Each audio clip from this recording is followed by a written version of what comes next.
ถ้าหากท่านมีห้างค้าหรือธุรกิจค้าขาย สิ่งหนึ่งที่ขาดบ่ได้ก็คือการออกบินขายให้กับลูกค้าหากจะเขียนด้วยมือก็อาจจะซักซ่าและบ่ทวงทัน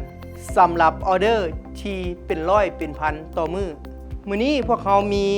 สินค้าที่เป็นปรินเตอร์พิมพ์บินน้อยที่ใส่กับเกียร์ความร้อนขนาด 80x80 มาแนะนำส่วนอุปกรณ์ที่ติดมานำตัวเครื่องจะมีอะแดปเตอร์ที่ว่าติดมานำตัวเครื่องแล้ว 2. จะเป็นสายไฟ 3. แมนจะเป็นสายพอร์ต USB พอร์ตในการเชื่อมต่อประกอบมี 1. พอร์ต USB